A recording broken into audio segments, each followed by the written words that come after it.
Olá, retomando o estudo da camada 3, onde nós percebemos que uma nova unidade de dados foi criada, denominada pacote ou datagrama. Sempre que nós falamos em datagrama, nós estamos pensando numa rede que não tem conexão e não tem garantia de entrega. E também foi criado um novo sistema de endereçamento, baseado no protocolo IP, em que, independentemente da minha camada 2, eu tenho agora um sistema de endereçamento universal, em que todos os hosts são identificados pelo mesmo tipo de endereço, e através do sistema operacional com adaptação de drivers, eu consigo, então, via endereçamento universal, conversar com as redes locais, com as redes, com as camadas de enlace, adotando os endereços de enlace para trânsito de dados dentro daquela rede local, mas usando o IP para endereçar o destinatário e a origem da informação. Quando nós começamos a pensar em endereço IP, é bem comum nós vermos endereço do tipo 92.168.10.5, por exemplo. Isso aqui é um endereço IP na sua versão 4, nós sabemos que já tem que o IPv6 está em ascensão, está sendo utilizado bastante dentro do backbone de operadores, mas ainda é bem restrito dentro de redes corporativas, dentro de redes privadas, né? E o que nós temos hoje no endereçamento IPv4, que já chegou à sua saturação, é uma realocação de endereço entre clientes, as operadoras tiram do cliente e entregam para outro, conforme os contratos vão acabando e novos contratos vão sendo assinados, ou uma permuta de sistema de endereçamento, uma seção de sistema de endereçamento entre as entidades que gerenciam endereço IP nos continentes, né? Mas ele ainda é um sistema de endereçamento mais utilizado. Quando nós começamos a observar, então, o sistema de endereçamento IPv4, nós percebemos que são 4 números decimais separados e que, de fato, o que existe são 32 bits que são agrupados em 4 grupos de um octeto, ou seja, de 8 bits, formando esse sistema, essa numeração que nós conhecemos aqui. Então, da mesma forma que nós temos nos cálculos binários, nós temos na primeira posição 2 elevado a 0, 2 elevado a 1, 2 a 2, 2 a 3, 2 elevado a 4, 2 a 5, 2 a 6 e 2 a 7. Isso nos dá, então, 128, 64, 32, 16, 8, 4, 2 e 1. Então, se nós observarmos, o menor valor que eu consigo gerar é quando eu preencho zero em todos os bits. Então, meu menor endereço vai ser 0.0.0.0. Ou seja, eu coloquei bit zero em todos, zerei os bits em todas as posições. Por sua vez, o maior endereço que eu tenho vai ser o endereço 255.255.255.255. Ou seja, quando nós inserimos o bit 1 em todas as posições. Então, para formar o endereço 92.68.10.5, lembrando que todo endereço IPv4, em cada uma das posições, das 4 posições do endereço, o menor valor é 0, o maior valor é 255. Então, para gerar o valor 192, que é um valor válido, nós simplesmente ativamos o bit 128 e ativamos o bit 64. Os demais bits nós zeramos. Da mesma forma, para gerar o número 68, nós ativamos o 128, ativamos o 32 e ativamos o bit 8. E aí nós temos, então, o valor 168. Da mesma forma, para formar o 10, nós ativamos o bit 8 e o bit 2 e zeramos os demais bits. E o 5, da mesma forma, o bit 4 e o bit 1 e zeramos os demais bits. Então, com isso, nós geramos o número 192, o número 168, 10, 5. Fazendo com que essa representação, então, decimal, que para o ser humano é muito mais simples de entender, seja convertido, então, nessa numeração binária. Nesse mesmo cenário, nós temos que começar a observar outros detalhes, né? Então, imagine que nós precisamos aqui, nós temos aqui 2 switches, né, em 2 redes físicas diferentes.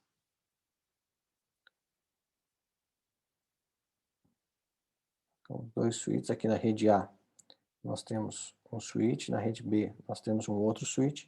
Aqui nós temos um host A conectado, um host B conectado, um host C conectado no switch 2 e um host D conectado. Então, o que nós temos? Nós temos 2 redes físicas que possuem dois hosts conectados. Então, se nós pensarmos simplesmente em transmissão de dados, se eu preciso enviar um dado do host A para o host B, eu tenho uma entrega direta. Então, eu não precisaria da camada 3 para endereçar isso.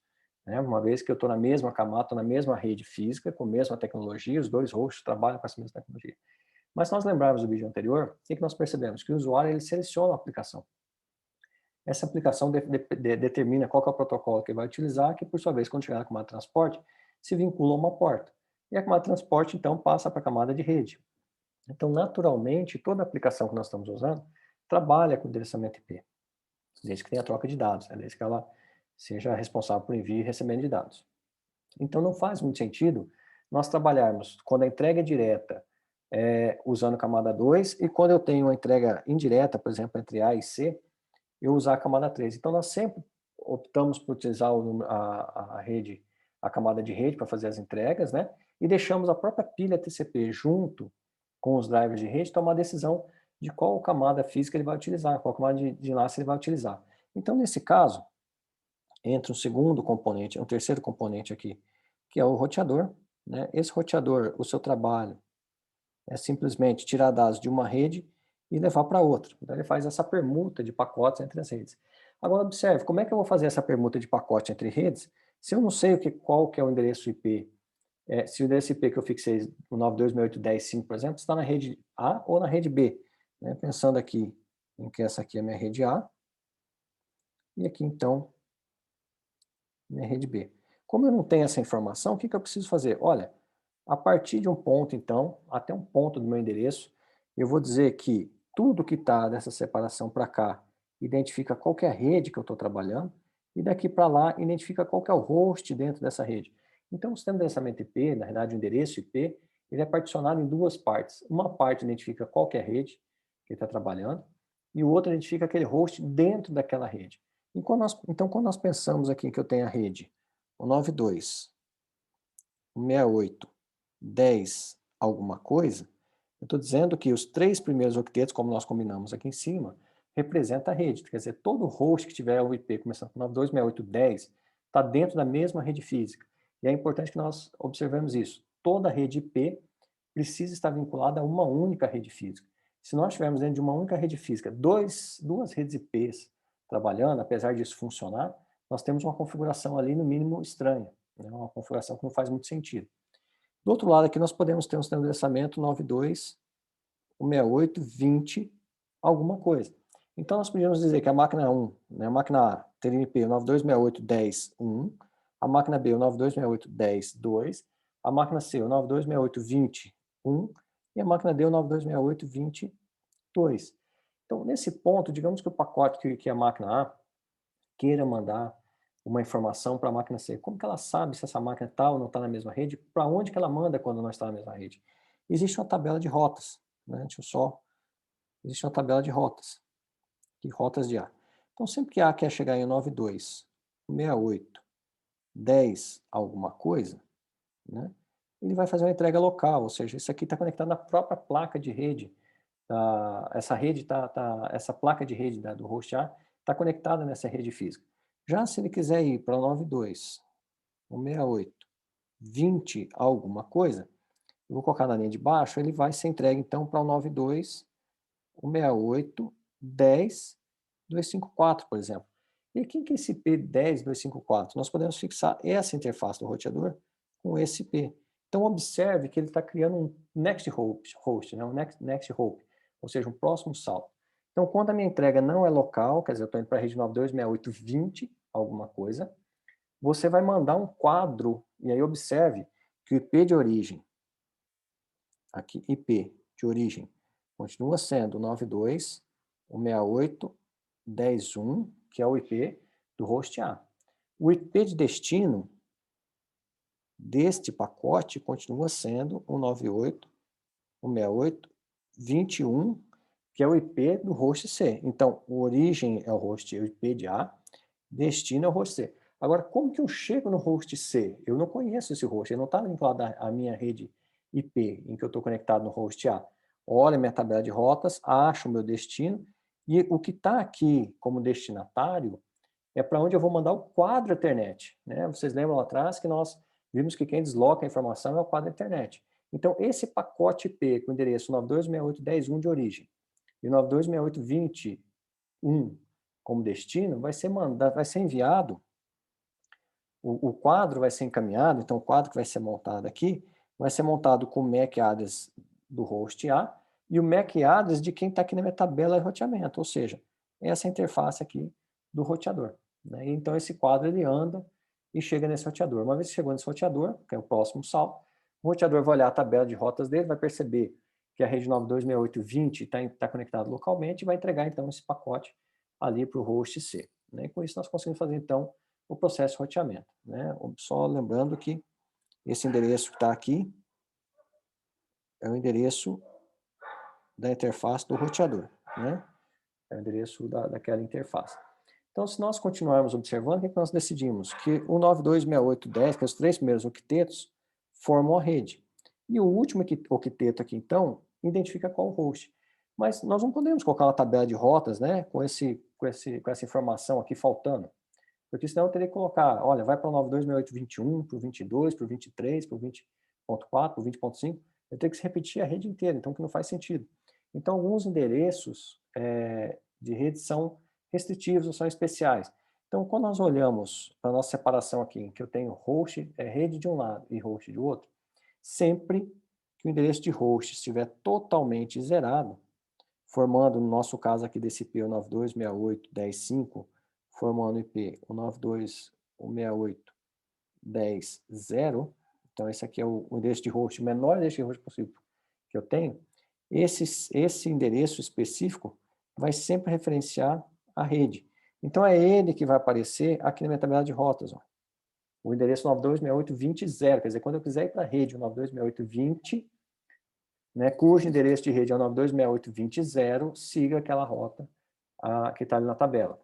Por outro lado, quando eu tenho aqui o maior endereço, que vai ser o 255, né, quando eu acionar a parte de host ali em cima, aqui em cima, tudo com host, com IP, com bit 1, nós vimos que gera o número 255, esse endereço aqui é o endereço de broadcast.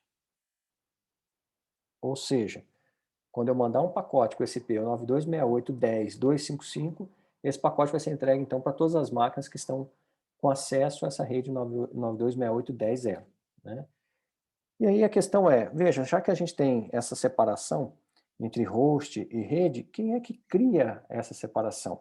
Eu vou só limpar aqui para ficar mais fácil nós continuarmos, né? Vou repetir o endereço aqui, 92.168.10.5, e vou preencher aqui os bits e já continuo o vídeo. Então, agora que nós temos aqui os bits preenchidos, né? Esse aqui é o endereço IP. E aí, quem que delimita, então, o que nós queremos, né? Que é identificar aqui o terceiro octeto adiante, nós temos aqui o endereço de rede, e o quarto octeto se referencia ao host. Então, quem cria isso para a gente? Quem cria essa separação? Quem cria essa separação é o item chamado máscara. E o que a máscara faz? Todo local que eu tiver bit 1 marcado, o bit marcado comum, ele está dizendo que esse endereço aqui é de rede. Então, se eu marquei aqui toda a máscara com bit 1, é sinal que esse endereço aqui, esse primeiro octeto, referencia a rede. Da mesma forma, o que eu quero é que o segundo octeto também se referencie rede. E aí também o terceiro octeto referencie a rede. E aí a última parte que eu quero que identifique host, simplesmente eu marco como zero, ou seja, essa parte aqui que está zerada é onde eu identifico o meu host. E aí a questão que vem é, bom, uma vez que eu já sei que é pela máscara onde que está a rede, o host, como é que a máquina identifica se dois endereços IPs, né? Como por exemplo, 9268.10.5 e o 9268.10.10 estão na mesma rede ou não.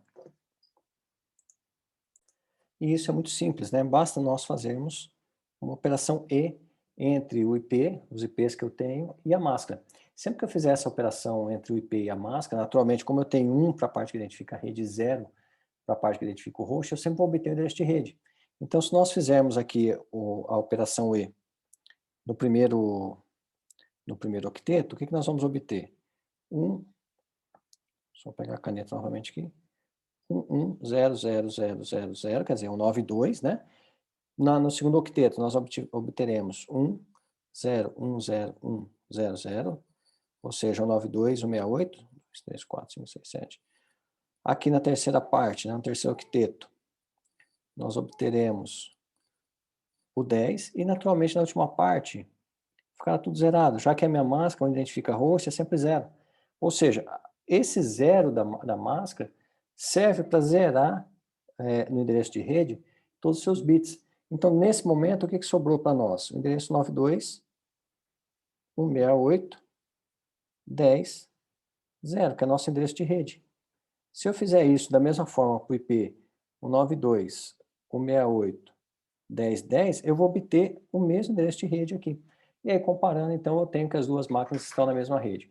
Se eu tivesse outro IP diferente, o 92.68.20, alguma coisa para 20.10, quando eu aplicasse a máscara, eu ia obter a rede 92.68.10 para o primeiro IP e o 92.68.20 para o segundo, 20.0 para o segundo, identificando então que são redes diferentes.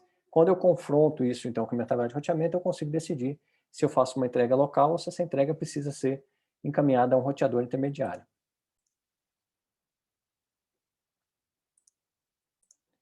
Então, apenas para formalizar, então nós temos o sistema de endereçamento IP, são 4 octetos, né? Esses 4 octetos nos dão uma numeração decimal, como nós já vimos, né? Então, são números de 32 bits. A quantidade máxima de endereço é 2 elevado a 32, que nos dá em torno de 4 GB, né, endereço possível. A nossa hierarquia, nós vimos que uma parte desse endereço, então, identifica a rede, outra parte identifica a estação. Essa separação é realizada pela máscara de rede, cuja parte de rede é identificada pelo bit 1 e a parte de host pelo bit 0. Também um padrão 32 bits, naturalmente, que se meu IP é 32 bits, eu preciso checar cada posição, cada bit do meu endereço. E isso existe, então, com isso nós começamos a ter um sistema de notação aqui decimal, cuja máscara sempre faz com que, aplicando a operação E, eu volte a ter o endereço da rede. Então, no nosso caso aqui seria sempre o 92.68.10, e aqui esse endereço seria zerado, voltando para o endereço da rede. E é importante que se diga que toda vez que nós trabalhamos com endereço IP são atribuídos a interfaces. Ele não é atribuído a um host. Então, eu posso ter, por exemplo, uma estação de trabalho que ela tem mais de uma interface de rede, né? Só para a gente verificar aqui, eu posso ter uma estação de trabalho que está conectada a uma rede 2 aqui, por exemplo, e uma outra interface de rede conectada a uma rede 1.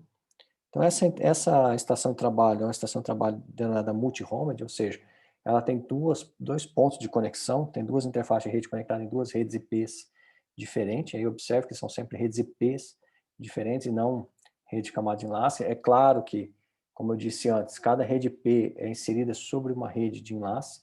Então, se nós tivermos um switch com duas VLANs configuradas, por exemplo, nós temos que ter dois endereços IPs diferentes, um para cada VLAN. Então, essa estação que se conecta em duas redes distintas é dita multi-homed. No entanto, se eu ativo o modelo de roteamento nela e ela começa a mandar dados de uma rede para outra, encaminhar pacote que não é dela, nós passamos a ter o que nós conhecemos como roteador. Para nós fixarmos, imagine o seguinte: se eu tenho uma segunda estação, um conjunto de estação aqui, a estação A, precisando trafegar dados para a estação B. Então, A quer enviar os dados de A para B. Se eu tenho uma estação multi-homed no meio, se a nossa estação C aqui é uma estação multi-homed, mesmo que A mande um quadro para C com o endereço de IP de destino de B, como C é só uma estação multi-homed, ou seja, ela manda dados para as duas redes, ela não vai encaminhar esse pacote, porque ela não tem o trabalho de roteamento, ela não faz esse trabalho de encaminhamento. Então, quando o quadro chegar para ela vai ver que o quadro é dela, porque o IP de destino é B, mas o MAC address destino é da C, como nós vimos antes. Ela vai olhar que o quadro é dela, vai abrir esse quadro, vai perceber que na camada 3, o endereço destino é da estação B e não dela. Simplesmente ela vai descartar esse pacote IP. No entanto, se nós ativarmos o modelo, a funcionalidade de roteamento, ela passar a ser então um roteador, quando ela receber esse quadro destinado a ela, cujo pacote IP, o endereço de destino do pacote IP é de outra estação, ela vai fazer o roteamento do pacote, ou seja, o encaminhamento do pacote. Então, é importante nós lembrarmos. Estação multi-home já está conectada em duas redes, mas ela não roteia esses pacotes, ela simplesmente consegue mandar e receber dados das duas redes, mas ela não trabalha para outra estação encaminhando o pacote. E quando nós habilitamos o roteamento, então ela passa a fazer o trabalho de roteamento, um trabalho de um roteador.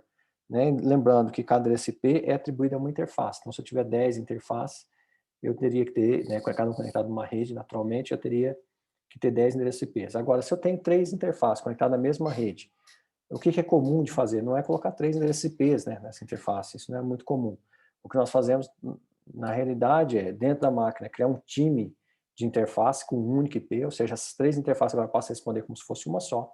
Nós vamos no switch, agregamos as 3 portas que ele está conectado, fazendo com que ele se torne uma única porta. Nós chamamos de link aggregation, ou lag. Nós criamos um link aggregation, então no switch essas 3 portas passam a comportar como uma só. via time dentro dessa máquina, essas 3 interfaces podem se comportar como uma só, com um único endereço IP, e aí então, se eu tenho 3 interfaces de 1 GB, eu passo a ter uma capacidade de transmissão de 3 GB. Não faz muito sentido nós temos 3 interfaces IPs dentro da mesma rede de enlace, com 3 endereços IPs dentro da mesma rede. Até porque na hora que nós formos devolver, for originar pacote, nós teremos alguns conflitos ali na tabela de roteamento. Então aqui nós temos um exemplo, né, de como esses endereços IPs podem ser anexados. Aqui nós temos então a primeira rede, né, uma rede N1, aqui uma segunda rede N2, e observe que essa rede, essa abstração de nuvem, na verdade, está ocultando um conjunto de switches que está interconectando esses hosts, né, e diferentes hosts dentro de uma instituição. Então nós temos dentro da estação 1 o endereço 9268.10.1, na estação 2 a mesma rede 9268.10.2, e aqui nós temos então o roteador com a interface 9268.10.3, né. Da mesma forma, do lado de cá, na rede 2, nós temos a rede 210.1.3 para o roteador IP, final 1 para a estação 3 e final 2 para a estação 4. Se nós analisarmos como esse endereçamento IP está sendo atribuído, o que nós percebemos? Que a máscara aqui também é uma máscara de classe C, que nós veremos a classe logo na sequência. Mas quando nós temos os 3 primeiros octetos setados como host, né, nós chamamos de classe C, o que nós estamos dizendo é que a rede 192.68.10 é uma rede e 210.1 é outra rede. Então, esses 3 equipamentos aqui estão na mesma rede, e aí uma única rede física, e esses 3 equipamentos aqui estão numa outra rede, também numa única rede física. E aí existe um endereçamento especial aqui, uma placa de rede de loopback, né? Essa placa é importante, porque principalmente no sistema Unix, ela que é utilizada para troca de informação entre aplicações locais, né? A interface loopback, é importante frisar que ela não chega na camada 2, ela é simplesmente a placa que para na camada 3, ela não tem acesso à camada 2, então quando eu preciso mandar uma informação naturalmente para a minha própria estação, eu posso mandar para o endereço 127 alguma coisa. Então, no nosso caso aqui, 127.0.0.1, né, com a máscara aqui, só o primeiro octeto identifica a rede, então a rede 127 inteira é tratada como loopback nesse caso, e aqui o endereço dessa máquina, então, é 0.0.1. E nós temos, então, finalmente, a classificação aqui das redes, né, as classes de endereço. É importante observar que essas classes de endereço elas foram criadas na concepção do protocolo IPv4. Hoje, essas classes elas servem para nomenclatura e para debate. Quando nós formos numa rede classe C, nós já sabemos que a máscara é 255, 255, 2550. Uma rede classe B, 255, 25500, classe A, 255, 000. Né? Mas, de fato, hoje nos equipamentos, nós veremos mais para frente, nos próximos vídeos, que existe uma tecnologia chamada superrede, que basicamente acaba, né, com esse conceito de classes. Mas na discussão, né, no debate, nos projetos, nós continuamos usando essas nomenclaturas. E o que define, então, essas classes?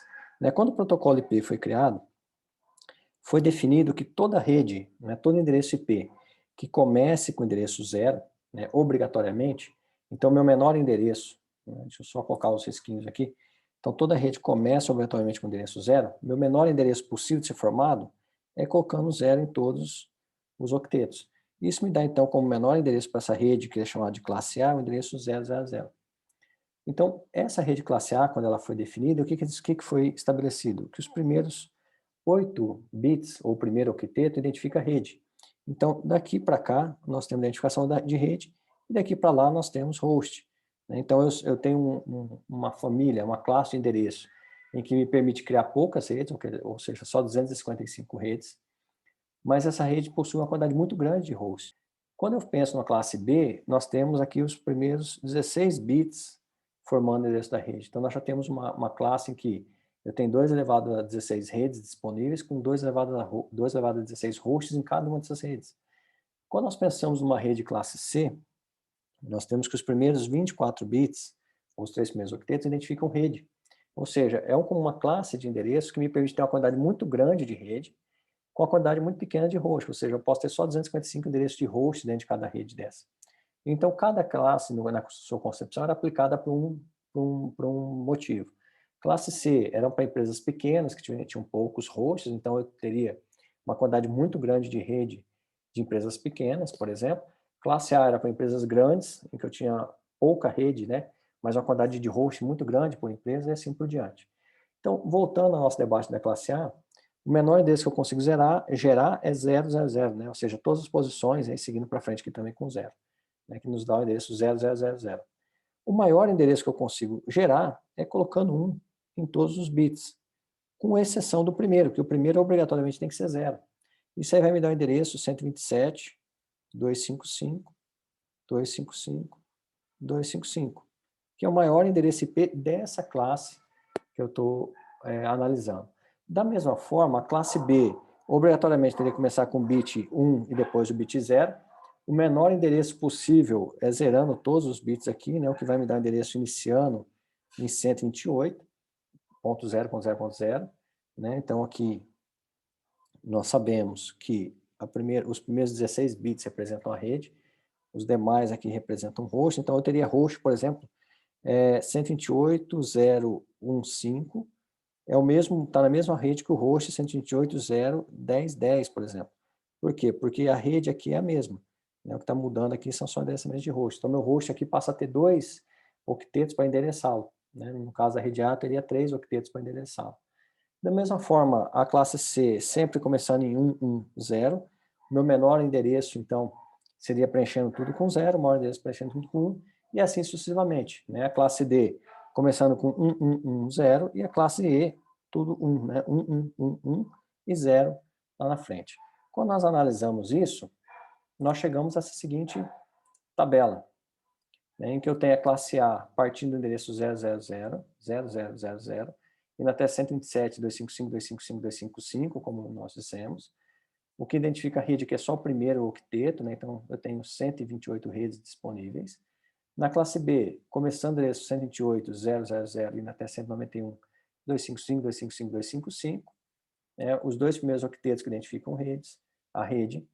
Na classe C, começando em 192.000, indo até 223, né, 223, 255, 255, 255, os 3 primeiros octetos identificando rede. E aí, naturalmente, a classe D, 224, indo até 239, e a classe E, 240 até 255. Né? Nós vamos perceber que essas classes D e E são menos utilizadas, elas são utilizadas, em alguns casos, inclusive, para multicast. Então, aqui nós temos a quantidade de estações disponíveis dentro de cada uma dessas redes. Então, uma rede classe A, que apenas o primeiro octeto identifica a rede, nós temos, então, 3 octetos identificando hosts. Então, a quantidade de hosts que eu tenho é 2 elevado a 24, né? 8 mais 8 mais 8. E quantidade de redes, 2 elevado a 7. Da mesma forma, na classe B, nós temos uma partição, e esse foi um dos principais problemas no começo, porque a maioria das empresas sempre optaram pelo endereço de classe B, né? Porque nós tínhamos uma quantidade grande de rede e uma quantidade grande de host, né? Porque a classe C, eu tenho muita rede, mas tem pouquinho host. A classe A, eu tenho pouca rede, mas tem muito host. Então, a classe B é a classe principal, digamos assim, de preferência das empresas quando existia esse modelo. E aí, então, esse modelo foi sendo substituído por modelo de blocos, né? O CDR, o CIDR, que nós conhecemos atualmente. E como nós estávamos dizendo, existe um conjunto de endereços que são endereços especiais. Então, o endereço de rede é quando eu tenho todo o prefixo, né, preenchido e a parte de host preenchida como 0, quer dizer, então uma rede aqui 9268.10 é a parte de rede e 0 identifica a rede em si. Então, 9268.10.0, 9268.20.0 e assim sucessivamente. Existe, então, um endereço de broadcast, né, que nós chamamos de broadcast direto, que foi o que nós vimos nos slides anteriores, em que eu tenho o prefixo da rede aqui, por exemplo, 9268.10.255 na parte de host. E por que ele é dito broadcast direto? Porque eu posso ter um host conectado numa rede, mandando broadcast para uma rede distante. Né? É claro que atualmente, né, normalmente, os roteadores não estão configurados para permitir a passagem de pacotes broadcast, mas ele pode ser configurado para permitir essa passagem. Já que eu conheço a rede de destino, eu consigo de uma rede 9268.10 mandar um broadcast, por exemplo, na rede 9268.20.255. Então, eu mando um pacote saindo da rede 9268.10 para a rede 9268.20, com o endereço final 255, então 9268.20.255. Esse pacote vai ser roteado até chegar à rede destino e sai um broadcast, então, na rede destino. Naturalmente, os roteadores bloqueiam isso por natureza, né? Eu preciso fazer uma configuração específica neles para liberar isso. E existe o broadcast limitado. O que é o broadcast limitado? Todo endereço 255. 255, 255, 255, né? Quando eu preencho tudo com bit 1. E por que ele é limitado? Como eu não tenho mais o endereço da rede, eu não sei qual que é a rede, porque sempre aqui eu vou ter sempre 255, e aí nós observamos que uma vez que eu tenho esses endereços especiais, por exemplo, como rota default, a rota default é tudo preenchido como zero. Então, o endereço 000, ele não pode, apesar de ele fazer parte da rede classe A, ele não pode ser utilizado. Porque uma estação de trabalho, né? Imaginando aqui nossa estação de trabalho A, que está conectado no roteador. Aqui é minha rede 92.68.10.0, né? Lembrando que o endereço da rede eu tenho tudo setado em 0. E eu vou enviar dados aqui para uma máquina B, que está na rede 192.168.20.0, né? De novo, lembrando que os 3 primeiros octetos identifica a rede, e 0, quando está tudo zerado, né, como nós vimos aqui, identifica o endereço da rede. Se nós olharmos a tabela de roteamento desse host A, o que nós vamos observar? Que o 92.168.10.0 está conectado localmente, ou seja, existe uma placa de rede desse host que está conectado localmente nessa rede, né? Então, a placa está diretamente conectada na rede. No entanto, se nós olharmos a entrada de 192.168.20.0, o que vai ter aqui? Olha, envie esse pacote para o 92.168.10.254, como nós vimos antes lá. Imaginando que o IP254 está na interface do roteador, né? Aqui, por exemplo, o IP endereço 1. No entanto, pode ser que eu tenha nesse roteador aqui também uma saída para a internet. E essa máquina tem que navegar na internet, mas eu não conheço todos os IPs válidos da internet, né? Não tem como eu saber todos os IPs e criar uma tabela de rota para todos esses IPs. Então, nós usamos um endereço especial, né? Um endereço chamado de rota default, ou seja, toda vez que eu quero ir para qualquer lugar, com qualquer máscara, eu saio, no nosso caso, que vai ser pelo mesmo roteador, 68.10.254. E aí, como eu estou dizendo aqui, independentemente da rede que eu quero ir, ou seja, para qualquer rede que eu queira ir, eu saio para o 92.68.10.254, essa rota de cima deixa de ter necessidade, né? Por quê? Simplesmente eu já tenho a rota default dizendo isso. Então, a rota default é endereçada para o endereço 000, né, que faz com que eu consiga, então, tomar a decisão única de saída, uma decisão default. E aí, se nós observarmos, quando nós voltamos aqui no número de redes disponíveis, observe que a rede A, eu tenho o primeiro octeto para identificar a rede e os demais identificar host, mas a quantidade de redes disponível é 2 elevado a 7, não 2 elevado a 8. Por que isso? Justamente porque a rota default sequestra, né, utiliza um endereço dessa rede. Então, é um endereço especial que não pode ser utilizado. Da mesma forma, o endereço broadcast 255.255.255.255, broadcast limitado, vai retirar o endereço da classe E. Esse endereço aqui não pode ser utilizado e a gente vai começar a perceber que ele vai perdendo aqui também alguns bits baseado nesses endereços aqui reservados. Da mesma forma que a rede loopback 127 qualquer outra coisa, né? É uma rede loopback, como eu já disse, não tem camada 2 anexada. Se nós observarmos aqui também, essa rede então inteira se torna uma rede loopback, né? E assim por diante. Então nós temos esses endereçamentos que são endereços especiais. Da mesma forma, nós temos a questão dos endereços possíveis e endereços válidos. Então observe, se eu tenho a rede 92.168.10.0, como nós já dissemos, isso aqui é o endereço de rede, esse endereço aqui é um endereço possível, quer dizer, eu posso gerar esse endereço, mas eu não posso utilizá-lo no host. Não é um endereço válido para eu colocar no host. Por quê? Porque é o endereço da rede. Da mesma forma, o endereço 192.168.10.255 também não pode ser utilizado, porque esse aqui é o endereço podcast. Então, no caso da minha rede 92.168.10, né, que é uma rede classe C, eu vou ter ali uma quantidade de endereços possíveis, né? Então, o endereço de host eu vou ter 255, 256 endereços possíveis, mas eu vou poder utilizar 254, né? Porque 2 endereços eu estou utilizando. E aí, se nós observarmos isso então, na forma de tabela, a rede 10, por exemplo, nós temos possíveis, né? 10.0.0.0, 10.255, 255, 255. Nós vamos perder esse endereço aqui para a rede, esse para broadcast, então meus endereços válidos, quer dizer, que podem ser utilizados, e aí não confundam, né? Nós não podemos confundir esses válidos aqui com endereços que são roteáveis na internet. Existem endereços que são privados e endereços que são públicos. É comum no mercado nós usarmos os nomes públicos, o nome válido, para referenciar IP público. IP público são IPs que os roteadores da internet reconhecem. IPs privados são endereços que eu uso na minha rede local e que a internet não roteia esses IPs. Então, por exemplo, o 92.68.0 não é roteável na internet, é um IP privado. né? Já, por exemplo, 200.001 é endereço roteável na internet, é endereço público. Mas é comum utilizar a palavra válido também para referenciar IP público. Então, nesse caso aqui, esse endereço válido que nós estamos dizendo, são endereços que podem ser anexados à interface de rede. Então, na rede 172.16, nós perdemos o primeiro endereço aqui para a rede, então meu primeiro endereço válido é 01. E o último que eu perco para broadcast, então meu último endereço válido é 255.254. Da mesma forma, a classe C, o 9268.10, né, nós vamos ter o 10.0 para a rede, 10.255 para broadcast, então 0 rede, 255 broadcast. Meu primeiro endereço de host válido é o 1 e o último é o 254. E aqui, então, a definição de endereços públicos e privados, como eu estava dizendo. Né? O endereço público ele é roteado na internet e os endereços privados não são roteados na internet. Por que isso foi criado?